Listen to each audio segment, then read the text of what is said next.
Cryptocurrency is now illegal in China. Today, China's central bank declared all transactions involving Bitcoin and other virtual currencies illegal. It's the latest effort from China to block the use of the unofficial digital money. Chinese officials say cryptocurrency disrupts the financial system and leads to money laundering and other crimes. Man, you know crypto's got issues when the Chinese government thinks it's too shady. Yeah, they're like, everything needs to be by the books when we're selling authentic Larry Vuitton bags. And look, it is true. Crypto is used for crimes and money laundering. But on the other hand, people who are not criminals have also invested their savings into it. And China just got rid of it one day without any warning. Bam, it's gone. You know, this reminds me of the time I came home from school and my mom had thrown out my entire porn collection. Wait, no, I don't want to say porn collection. Let's do it again. Let's do it again and say baseball cards. Yeah. When my mom threw out my entire baseball card collection. Yeah, that's better. It was a huge porn collection though, man. Oh man, I miss it so much. But China isn't just worried about how its citizens spend their money. It's worried about how they spend their time. For example, people in China spend more time playing video games than any other country in the world. And now, the Chinese government is pulling the plug. Kids in China will have their video game time greatly reduced, not by mum and dad, but by the Chinese government. Anyone under 18 is now limited to just an hour of online gaming per day on weekends and holidays between 8 and 9 p.m. It's all part of Beijing's crackdown on gaming addiction. Whew. Yo, man, I gotta say, this is very short-sighted of China. Only 3 hours of video games a week? I mean, yeah, maybe your kids will get more fresh air and exercise, but they're gonna grow up having no idea how to catch a Pokemon. A few years from now, those things are gonna be overrunning the cities. The Pokemon are everywhere! They're everywhere! There's something we gotta do to them all! But what is it? What are we gonna do? So, this is rough news for Chinese gamers. Although, this is great news for me. Yeah, looks like you won't be beating me in Warzone tonight, Wei Zhang, because you're not allowed to play until the weekend. Guess I'm gonna get my ass beat by a South Korean teenager instead, bitch! Now, of course, if you want to limit kids' screen time, you can't just stop at video games, right? More and more, they're spending their time on social media apps, like TikTok, which is why China is bringing down the hammer on that too. Another tech crackdown for kids in China.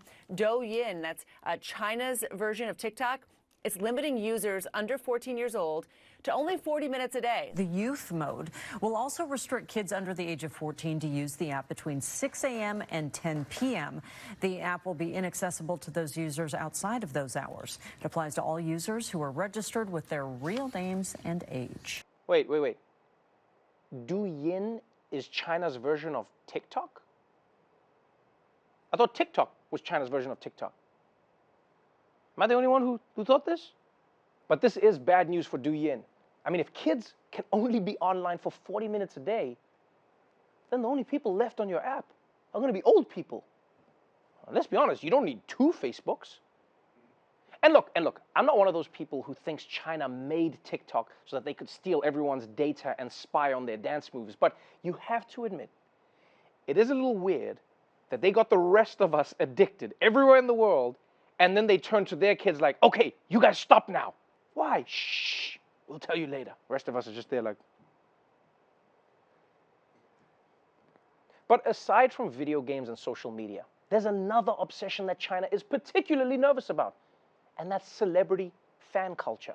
Yeah, you know how celebrities all have these rabid, devoted fan bases like the Swifties or the Beliebers or the Bayhive? I mean, I also have my own fan group. Yeah, they call themselves the Trevor Noah fans. I mean, it's not a great name, you know. I suggested something more fun like the Noah Mads or the Dimplings, but they just got mad and doxed me. It's a very toxic community. I need to do something about it. The point is, China is worried about how out of control these groups are getting. And so they're clamping down on that too. China is cleaning up its entertainment industry, clamping down on what it calls chaotic fan culture. Millions of young fans loyal to famous actors and singers are a lucrative force in China's entertainment industry. Now, celebrity fan clubs have become the latest target of government regulators. Authorities have banned activities which encourage fans to spend money on their favorite stars. Online celebrity rankings and discussions about their salaries are also prohibited. State media newspaper, The Global Times, says fan clubs could be used to manipulate minds and split Chinese society. Whoa, whoa, whoa, whoa. People. If you ban the population from obsessively following celebrities, how are people supposed to know what to buy, how to look, or whose testicles are really swollen? Do you know what you're doing here? I mean, look, I also get it from China's perspective. You know, every minute Chinese people spend idolizing celebrities is a minute they're not spending idolizing the Communist Party. So Xi Jinping can either ban them or compete with them. Now, let's be honest, competing with them is not gonna work. This is The Daily Show with Trevor Noah.